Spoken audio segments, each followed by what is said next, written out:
following program is sponsored in part by To a Woman's Heart. The thoughts and views expressed by the following production don't necessarily reflect those of the network or any sponsors. Rainbow Room Publishing Live, starting in 5, 4, 3, 2, 1. Oh, Froggy went a-courtin' and he did ride. Crambone, Crambone. Froggy went a-courtin' and he did ride. Crambone, Crambone. Froggy went a-courtin' and he did ride. Froggy went a-courtin' and he did ride. Froggy went a-courtin' and he did ride. Crambone, Crambone. Little Hopalong is back with Crambone, the gospel trap remix from the self-titled album, including other hits like Gotta Move This Weight, She Gon' Get This Package, featuring Tariq from Abbott Elementary, The Only Snakes I Like Are On My Feet, and other great hits. Look for those tracks coming soon, and get your copies of From a Black Perspective, The People, today. Don't miss out on the awesome upcoming virtual reading and Q&A event featuring all of our amazing authors. It's going to be a great time with a number of great prizes. We're looking forward to seeing you there. Crambo! Hi, my name is Robin Easley, and I am the owner of Pineapple Grenade by Robin. Just wanted to spend some more time with the contributing authors to The People from a Black perspective before we actually go into the virtual reading. Today, we're actually going to be hearing from Renna Thomas. We're also going to be hearing from Senia Haynes, King Compton, and Dr. Tamara Hill. Renna Thomas, how are you today? I'm good. How are you, Robin? Doing very well. So as the creator and visionary behind To a Woman's Heart, and also being the president of a not-for-profit organization, Sisters of the Hood, your story was very compelling to me, as it seems that you're in the realm of developing and empowering women every day. You are a new contributing author to The People.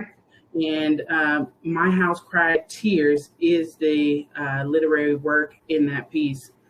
Can you discuss with me how you effectively leverage your experience and knowledge about giving a child too much responsibility today to prevent causing negative impact in the people who surround you?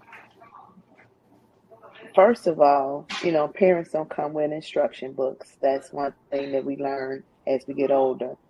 But Yes, I ma'am. think because of their prior experience, see, what happens in your past determines your present and defines your future.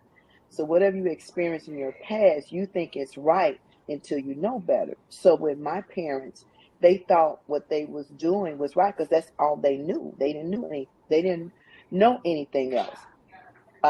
So communication, as I stated earlier, is the key. And you have to understand each child is different. You can't put too much weight on a child as they're growing up, because a lot of them, you may think mentally they can handle it and emotionally they can handle it. They cannot. It's too much of a burden. So as we get older, we learn not to hold them accountable for the things that they didn't know. Yes, ma'am. So we're learning as we go. Impactful for me, it was letting go. I had to let go a lot of stuff because it was a weight that was really heavy that I carried, as you see in the book, from the things that I experienced and what I tried to do to myself. So I had to unpack a lot of things, because being the oldest, and in most households back then, the oldest carried the buck of the burden for the rest of the siblings that was behind them. Now, thank you so much for your feedback regarding some symbolization that I'm hearing from you about unpacking or getting through some unprocessed trauma.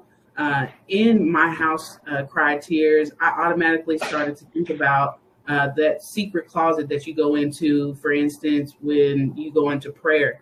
And I'm thinking that with your temple being your own house and how you try to preserve that place, you talked about several traumatic events leading up to you internalizing your feelings to cope rather than being vocal about them or expressing them. Do you believe that you were actually validated as a child? Not as much. Not as much. I think my younger siblings got the validation. I just got the responsibility. Yes. That's it, and that's all. You're the oldest. You need to show them, but I'm not the parent. I'm still the child. You understand what I'm Mm-hmm. saying? So roles are kind of being reversed, and for me, it was a lot to try to put in the proper buckets. But as you're growing, and you think that they should be the guide and the teacher and what you should do, it's not as easy. It's not as easy at all.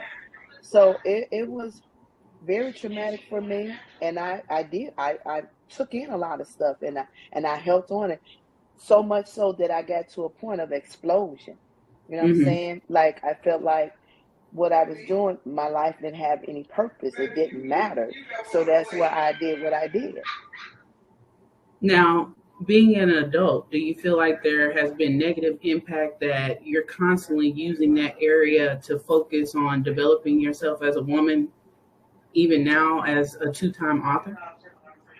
No, now I use it as a motivator for people that I run across. I now understand that everything I've been through had purpose. Like the loss of my child had purpose. I saved another child's life that a mother was potentially going to abort a baby. And by Yes. telling my story and providing the obituary, that child's life was saved. Mm-hmm. So sometimes God uses it as a vessel. We think that it's harsh for us, but it's just a tunnel for us to learn some things to help somebody else. Well, I just want to thank you so much for contributing to the people. It's truly a significant difference between the blood in that while there were unprocessed traumas and eventually yielding healing, I believe that this piece is really cultivating the people and how we can actually utilize healing in our day-to-day going forward. So thank you for your piece. My House Cries Tears, Renee, and then also we look forward to the larger literary works in both that have been published in this last month. Thank you. Thank you so much, Robin. You have a good one. You too. Thanks.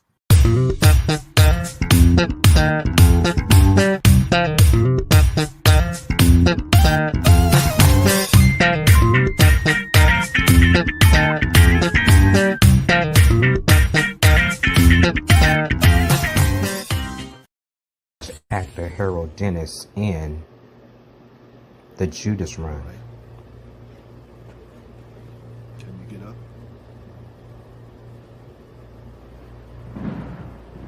Where's the device, Miss Frank? Pronouns. So? What? Why you ain't talking?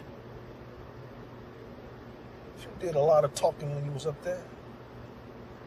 Now you got nothing to say to me. I didn't invite you. And fear. All right, Stevens. If you could mess around with one famous black woman, who would it be? Don't hold back either. I'm not gonna answer your question. Man, loosen up. As you can see, there's nothing happening out here tonight. So, try to have some fun.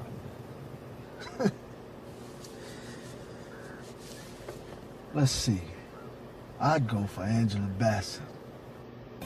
From A Black Estate, The Blood. Available now from any of our featured authors and at Rainbow Room Publishing. Contact actor Harold Dennis for all your acting needs at 99filmsonthewall@gmail.com. Now let's get back to the show. This author is the creator and the vision behind To a Woman's Heart and has a mission to uplift, motivate, encourage, and empower women. She is the president of Sisters of the Hood, a not-for-profit organization that provides a holistic approach towards self-sufficiency for those in underserved communities. Her passion is to work with those less fortunate, and she is the author and also a contributor to the people with My House Cried Tears. We want to welcome Miss Renna Thomas. How are you, Renna? I'm good, Robin. How are you? It's good to see you. I'm great, thank you. We'll Good. go ahead and get started with your reading. Okay. My childhood started out simple. All the normal things happened in my life. I did what normal kids do. When we lived on Madison, I went to Willow Catholic Grammar School. We stayed above a church. There was a restaurant right next door owned by Mr. Reynolds. Polycleaners was across the street, and the doctor's office was right down the street. Everything was in close proximity. We would always receive a scratch hot breakfast, lunch, and dinner. We girls very rarely ate restaurant food, and soda pops were out of order. We drank lemonade, Kool-Aid, iced tea, and water. Every time we ate dinner, it came with a dessert. My mother would get up before day to cook. My mother was a housewife, and my father was a construction worker. We had friends that lived up above us, and we had friends that stayed next door. The good part about that was the building was so close that we could climb out of our windows and go into the other's house. Our playtime consisted of throwing rocks at the rats in the fence. I used to love to eat grits and sausages, but one day my mother was cooking. I got a plate, piled it up with some grits, put my sugar and butter in them, and went back to get my sausages. I heard plop, plop, plop. There were at least 4 roaches that had fallen from around the light. Now, mind you, my mother was a clean woman, but the people who lived upstairs were so neat, so nasty. That was the last day I ate grits. We used to have to clean house faithfully on Fridays. I never had a problem with cleaning. My mother would go to the laundromat, and one day she came home. We had put on some of the clothes, and my sisters began to itch. My mother later found out that some fiberglass curtains had been washed in one of the washing machines. So she started running us some water and rubbing us down with calamine lotion. Not long after that, I developed tonsillitis, so much so that my whole face was swollen and my ears disappeared into my face. It looked like someone had blown air in my face. My mother was taking me to the doctor, and as I walked out the door waiting on my mother, I looked down the stairs and there was a prostitute in the hallway, squatting, using the bathroom. Someone had forgotten to lock the door. I ran back and told my mother. She said, "Don't worry about it. I'll clean it up." I thought that was the most disgusting thing ever. Why would you want to clean up someone else's mess? But she did when we got back from the doctor. My mother was so quiet, mild spoken, had the prettiest smile. My one sister loved to read and watch TV. I don't know if the other sister really had anything she loved to do. I was the cleaner. Fridays were a clean day, so we cleaned. We had this dining room set, and one of the chairs was broken. When you sat in it, the seat would go through and the legs would open up. I was told to discard the chair, so I sat on the back porch until I finished cleaning. Then I would take it all down to the garbage. It didn't make sense to run up and down the stairs. My daddy came home in a 3-piece suit and a job hat with a feather in it, and he wore Stacy Adams shoes. He proceeded to go out on the porch and sit down. I heard it crack. Before I could tell him not to sit in the chair, I ran to the door and he was going down the stairs. Mind you, the back stairs were winding wood stairs. His hat was still on his head and he was cussing down. I knew when he hit the bottom, I would get the whooping of my life. But at that time, I didn't care because it was funny as hell. When he got to the bottom, there was a porch, then a drop, and then the backyard. He hit the porch, dropped into the backyard, and slid right in between 2 garbage cans. He got up, dusted himself off, and I got my behind torn up. But it was okay. I got a good laugh. Right after that, I remember my mother saying we had to move. We were moving way west to a house and a park right across the street where we could play freely.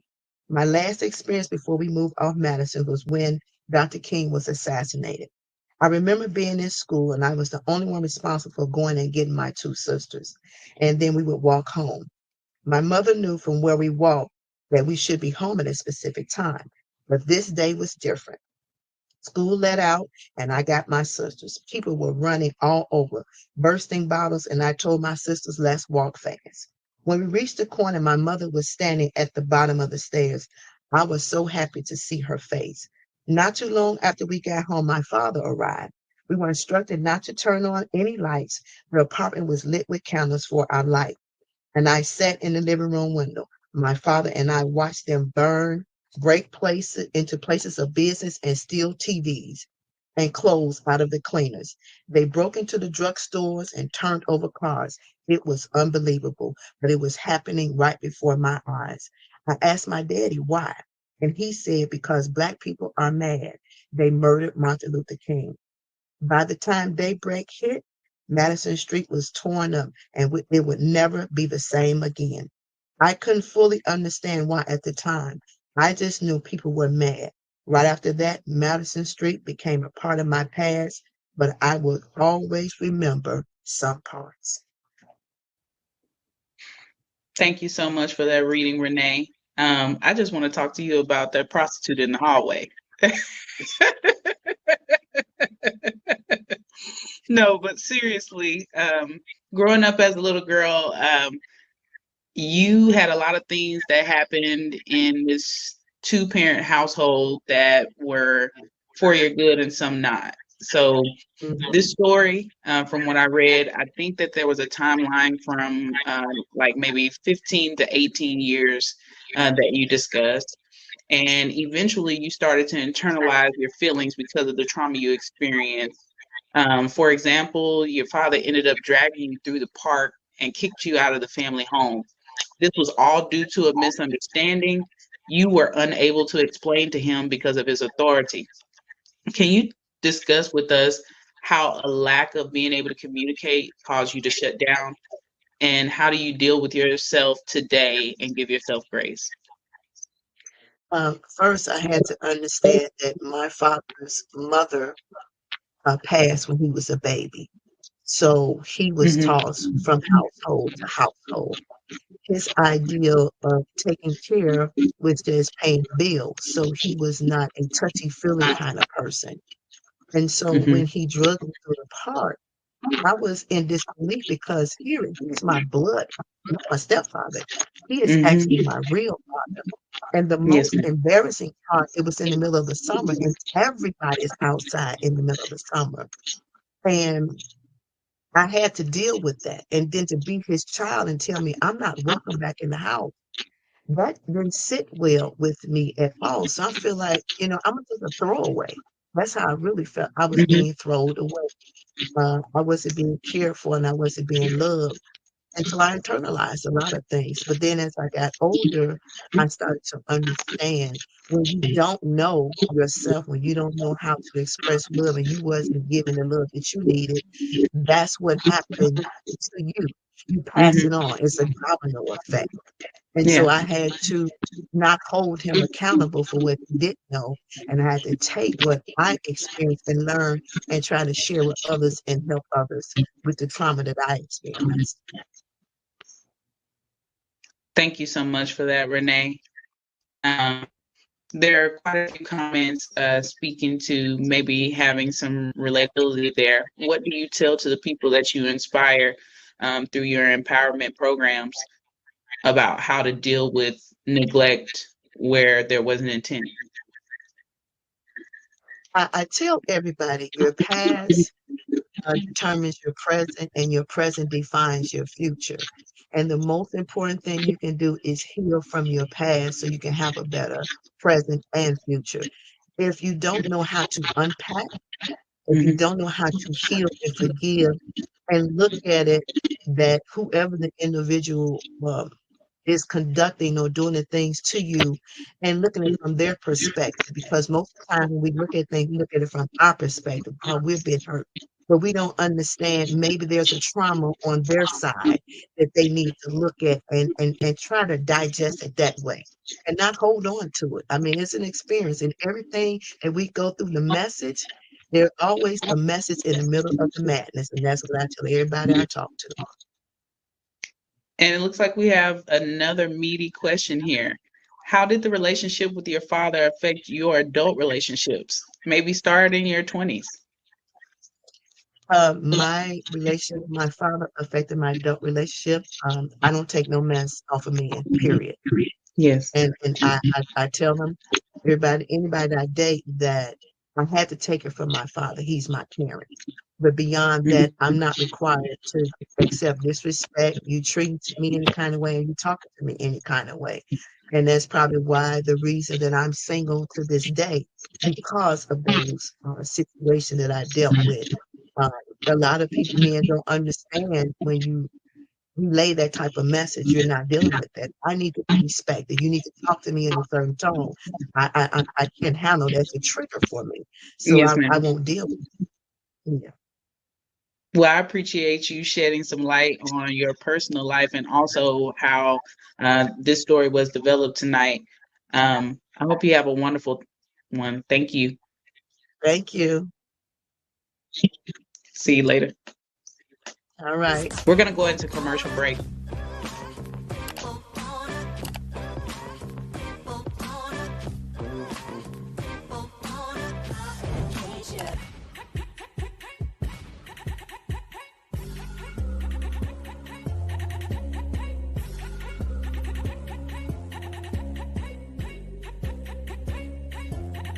Surly, keep doing your thing, bro. Step your t-shirt game up. Surly. Hello, my name is Tamika Lyons, and I am the founder and owner of Brown Babies Books. Brown Babies Books is a children and teens diverse reads bookstore based here in Chicago. We believe that children of color need to see themselves in the books that they read. Our store specializes in curating books for teens and children that have been written and illustrated by authors of color. Find us online, shop with us online, and like us on our socials at Brown Babies Books. Thank you. Now go and get those babies some new books. Step your shirt game up with Surly Shirts, SURLY shirts.com, and visit